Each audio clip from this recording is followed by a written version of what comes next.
ตอนนี้เราก็อยู่ในช่วงฟุตบอลโลกช่วงสุดท้ายของปีนี้แล้วแต่ว่าในประวัติศาสตร์ของฟุตบอลโลกมีหลายประเทศที่เคยเฉิดฉายยิ่งใหญ่และเคยส่งทีมชาติลงแข่งแต่วันนี้ประเทศเหล่านั้นได้หายไปจากแผนที่โลกและฟุตบอลโลกเป็นที่เรียบร้อยแล้ววันนี้เราจะพาทุกคน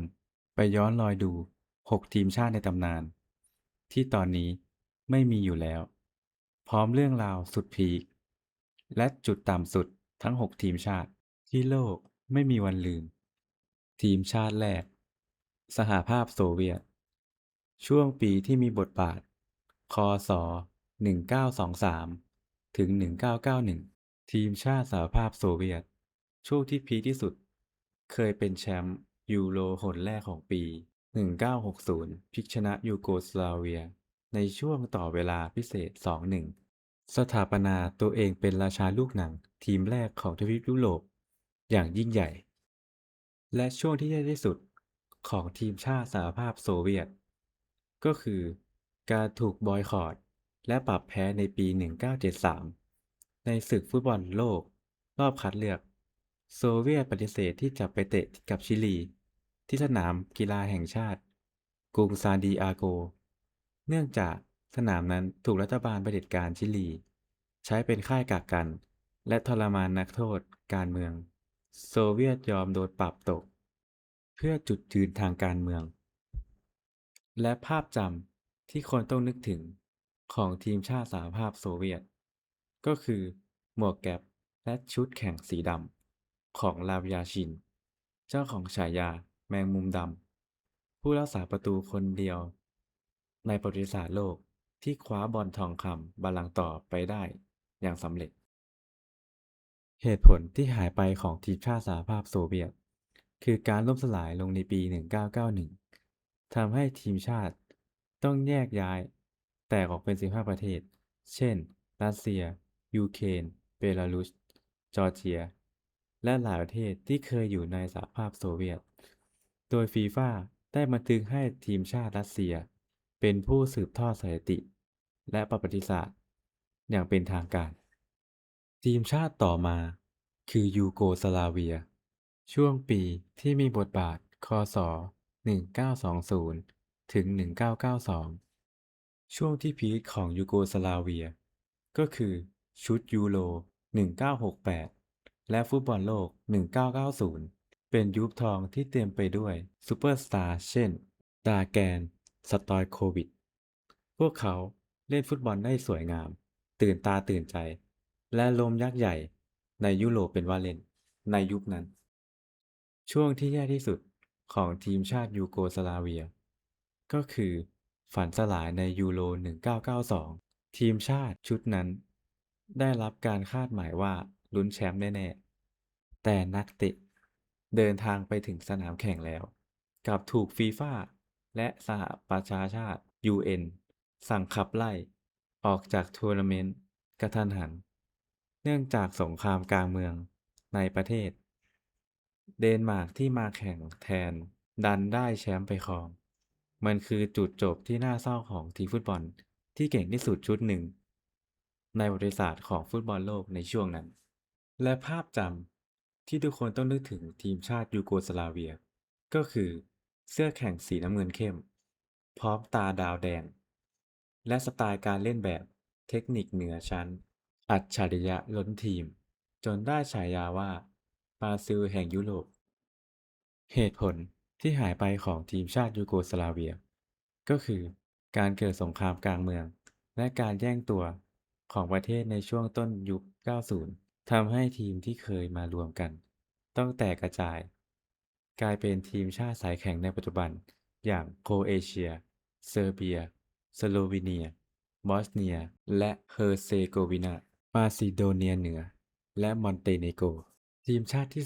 3เยอรมันตะวันออกช่วงปีที่มีบทบาทคศ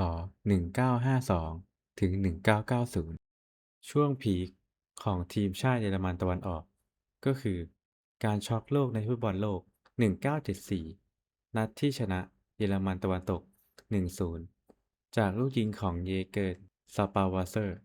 มันไม่ใช่แค่ชัยชนะฟุตบอลแต่มันคือการประกาศชัยชนะทางการเมืองของฝ่ายคอมมิวนิสต์ฝ่ายทุนนิยมในบ้านของศัตรู และจุดที่แย่ที่สุดของทีมชาติเยอรมันตะวันออกก็คือ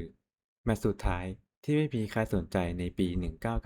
1990 ก่อนการรวมประเทศอย่างเป็นทางการ พวกเขาต้องไปเตะนัดกระชับมิตรกับเบลเยียม แต่นักเตะสตาร์ดังๆหลายคนปฏิเสธที่จะไปเล่นเพราะกลัวเจ็บและไม่ได้ย้ายไปลีกตะวันตก มีคนดูสนามแค่นิดเดียวและน้อยนิดมากๆ เป็นการปิดฉากทีมชาติแบบเหงาๆและโดดเดี่ยว ภาพจำที่คนต้องนึกถึงทีมชาติเยอรมันตะวันออกก็คือ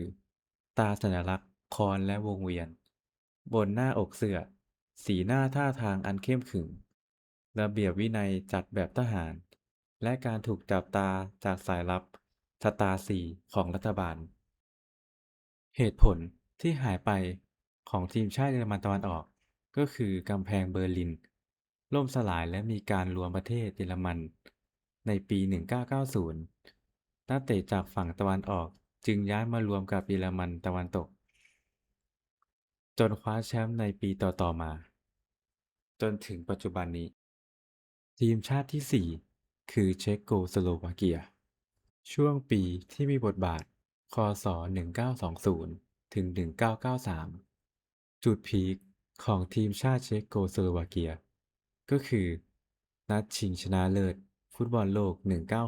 1962พวกเขาผ่านยอดทีมอย่างฮังการี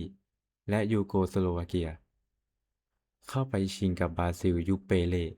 แม้จะได้รองแชมป์ แต่โลกต้องก้มหัวให้ระบบทีมเวิร์กและเด็ดขาดของพวกเขา ช่วงที่ดีที่สุดของทีมชาติเช็กโกสโลวาเกียก็คือความช้ำใจในนัดชิงแชมป์ฟุตบอลโลก 1934 พวกเขาเกือบจะได้เป็นแชมป์โลกอยู่แล้ว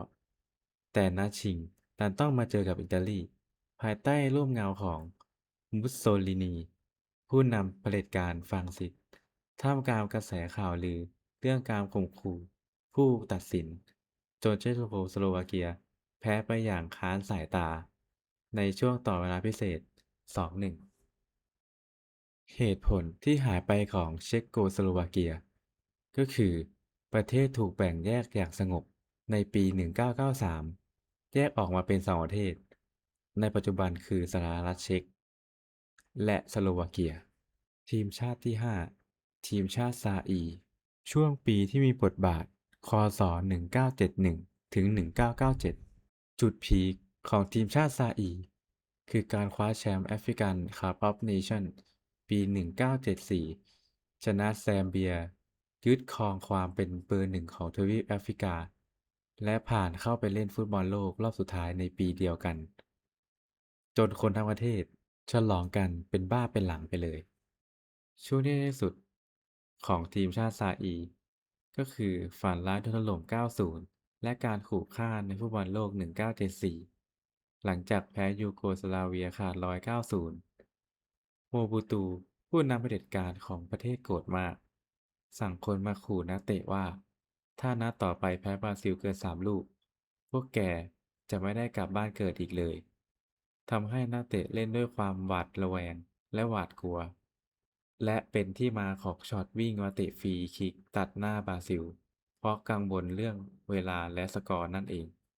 ภาพจำที่คนต้องนึกถึงทีมชาติซาอีก็คือ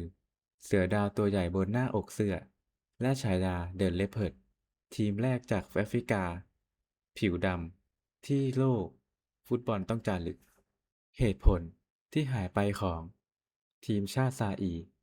ก็คือมีการโค่นล้มอำนาจรัฐบาลเผด็จการและเปลี่ยนชื่อประเทศกลับมาเป็นสาธารณรัฐประชาธิปไตยคองโก หรือว่า DR คองโกในปัจจุบันและทีมชาติสุดท้ายก็คือดินแดนซาร์ช่วงปีที่มีบทบาทคศ1950ถึง1956จุดพีคของดินแดนซาร์ก็คือเกือบได้ไปฟุตบอลโลกในปี1954ทีมเล็กๆทีมนี้ทำผลงานช็อกรอบคัดเลือกบทชนะนอร์เวย์และเกือบหักด่านเยอรมันตะวันตกได้สำเร็จ ช่วงที่แย่ที่สุดของทีมชาติดินแดนซาร์ ก็คือการพ่ายแพ้ให้กับเยอรมันตะวันตกในนัดชิงตั๋วฟุตบอลโลกนั่นเองซึ่งสุดท้ายเยอรมันตะวันตกทีมที่ชนะพวกเขาไปดันทะลุไปคว้าแชมป์โลกปี 1954 ได้เฉยเลยทำเอาแฟนบอลซาร์แลนด์ได้แต่เสียดายว่าถ้าวันนั้นเป็นพวกเราประวัติศาสตร์โลกคงเปลี่ยนไปแล้ว ภาพจำที่คนต้องนึกถึงทีมชาติดินแดนทรายก็คือทีมชาติเฉพาะกิจสุข8ที่มีตราสัญลักษณ์สะท้อนถึงการเป็นดินแดนกันชนระหว่างสองมหาอำนาจยุโรปอย่างเยอรมันและฝรั่งเศสเหตุผลที่หายไปของทีมชาติดินแดนทรายก็คือประชาชนลงประชามติขอรวมกับประเทศเยอรมันตะวันตกในปี1957 ทีมชาติดินแดนทรายเลยสลายตัวไปหลังจากนั้นจบไปแล้วกับเรื่องราวของ6ทีมชาติในตำนานที่ไม่มีอยู่จริงอีกต่อไปแล้วเรื่องราวของพวกเขาพิสูจน์ให้เราเห็นว่าฟุตบอลการเมืองและประวัติศาสตร์โลกเป็นเรื่องที่แยกออกจากกันไม่ได้เลยจริงๆ